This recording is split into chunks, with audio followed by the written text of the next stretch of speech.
Beralih ke informasi berikutnya, pemirsa, ada kisah inspiratif datang dari seorang bocah kelas 5 SD dari keluarga yang tidak mampu di Banyumas, Jawa Tengah. Dengan kondisi yang serba terbatas, ia tetap merawat budenya yang tengah sakit ginjal.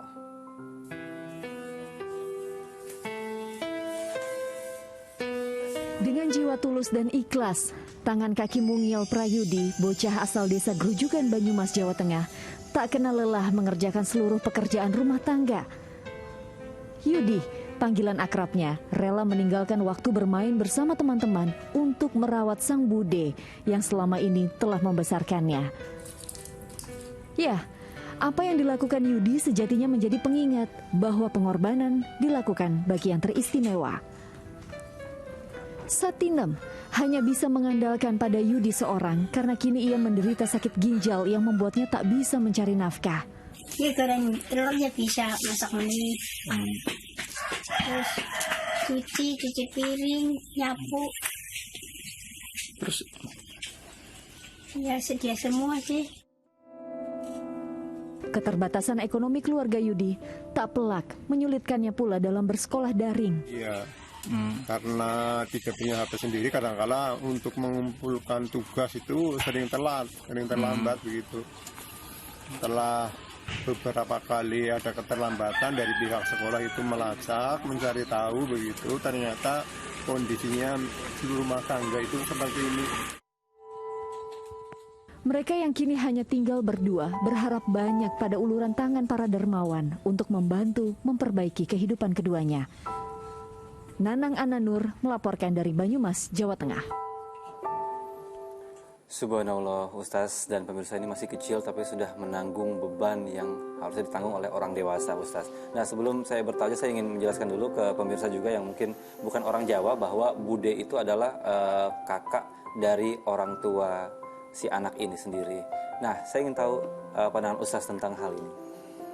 Ya, terharu kita ya melihat berita itu ya, betapa seorang anak kecil yang mestinya dia sekolah ya, belajar, bermain dengan teman-temannya, terpaksa harus merawat budenya ya, dan menjadi tulang punggung bagi budenya itu ya.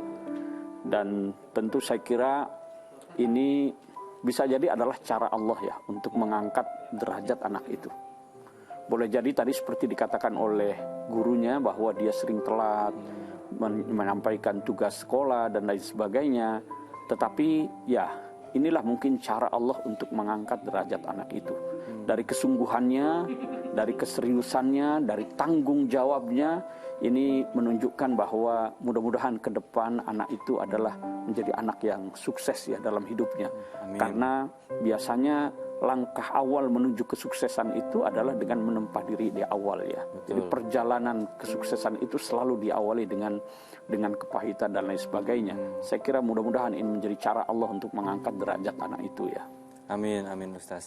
Dan kita juga sebagai seorang anak kan diwajibkan untuk berbakti kepada orang tua. Tapi kadang saat pelaksanaannya kita juga mungkin terpancing emosi atau jadi tidak sabar, atau mungkin ada kesibukan lain yang membuat kita jadi tidak maksimal untuk berbakti kepada orang tua. Sebaiknya bagaimana cara kita agar bisa mengendalikan hal-hal itu, gangguan-gangguan itu, agar bisa tetap maksimal dalam berbakti kepada orang tua?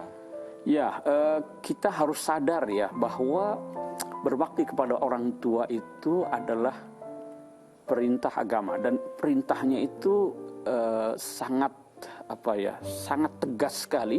Bahkan disebutkan setelah perintah beribadah kepada Allah dan larangan mempersekutukannya. Itu misalnya dalam satu ayat, wa'budullaha wa la tusyriku bihi syai'an wa bil walidaini ihsanan. Beribadah kepada Allah, jangan mempersekutukannya, dan berbuat baiklah kepada kedua orang tua. Ini kita lihat ya, betapa pentingnya kedudukan berbakti kepada orang tua, sampai-sampai Allah meletakkannya satu tingkat di bawah perintah untuk beribadah kepadanya dan larangan mempersekutukannya. Ini kan bisa dibalik ya.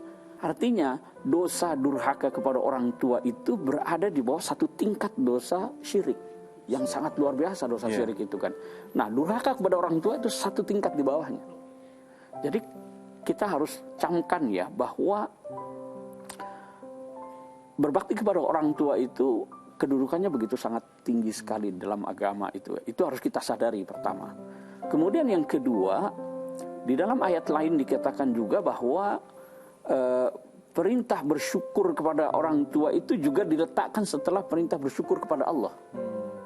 Jadi oleh karena itu dalam satu hadis juga dikaitkan keredoan Allah itu tergantung kepada keredoan kedua orang tua.